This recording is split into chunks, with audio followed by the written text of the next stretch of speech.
Let's take a look at another example. We have f of x equals x to the 2/3. This is a rational exponent.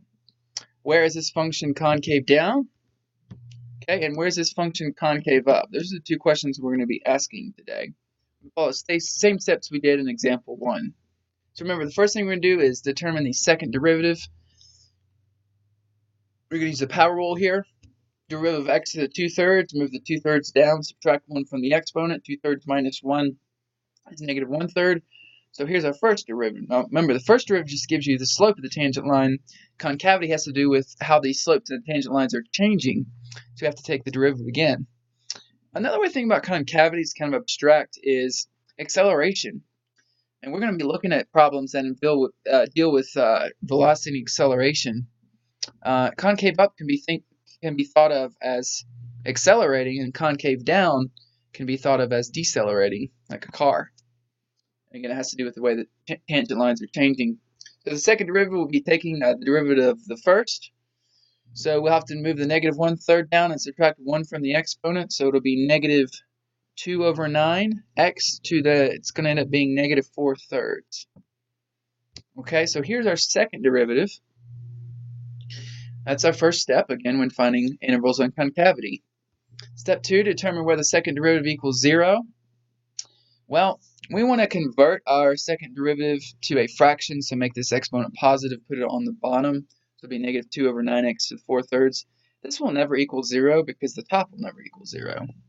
Okay, so step 2 is complete. It will never equal 0. However, remember, inflection points can occur wherever the second derivative doesn't exist, and we're going to see that visually when we take a look at this graph. So step 3, determine where the second derivative does not exist. So we're going to be taking this function and figure out where it doesn't exist. Again, if it's as a fraction, we can see that the bottom cannot be equal to 0. And I just tell my students all the time, if it's just a single term on the bottom, then that means that 0 will make the bottom 0, right? If I plug in 0 here, I'm going to get 0. So x cannot be equal to 0. So for this particular function, we only have two intervals. From negative infinity to 0, our first critical value for the second derivative, and from 0 to infinity.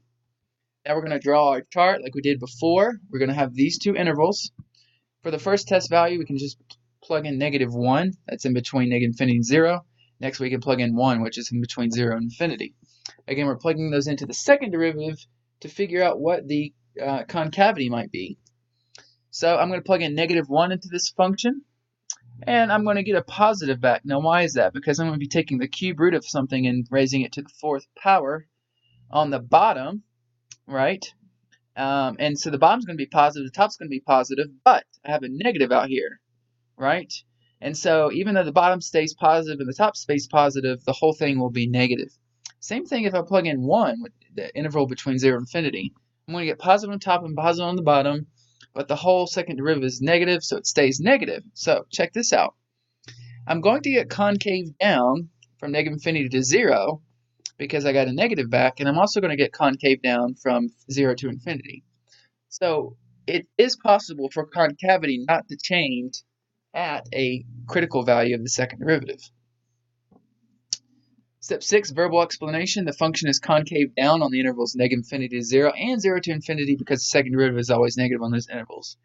It is important, it is very important, that you do not include 0 as being concave down because it doesn't exist there, okay? So you can't say from negative infinity to infinity. You have to exclude 0 because it's undefined there, so it's not concave down. So be careful about that. The function is never concave up because the second derivative is never positive. So mention that as well when you're answering where the intervals of concavity are. Now let's see what this function looks like. Let's go ahead and drag the tangent line. As we can see, it's negative up here, and it's going to decrease, okay, not by much at first, but then you can see this is going to start to go down more and more because the tangent line is going to become more negative. Now right there is no tangent line, so it can't be concave down or concave up. In fact, the software is telling us that the second derivative is negative infinity. But anyway, that's just saying that the tangent line is going down infinitely. So it's not concave down there, but something interesting happens once we start to drag to the right. Even though the tangent line is positive, meaning the first derivative is positive, the second derivative will show us, and you can watch this, that it's going to be negative no matter what. In other words, the slope is going to go down. You can see this number right here is going down as I drag my number from left to right. So if we trace this, we can see that the tangent line will always be going down. And for this particular software, I have it turning brown whenever the tangent line is decreasing. And again, that means the water will run off of this graph if you try to pour on it. All right, that's it for the second example. We can see that the concavity does not always change at a critical value for the second derivative. If you have any other questions about this example or concavity, let me know.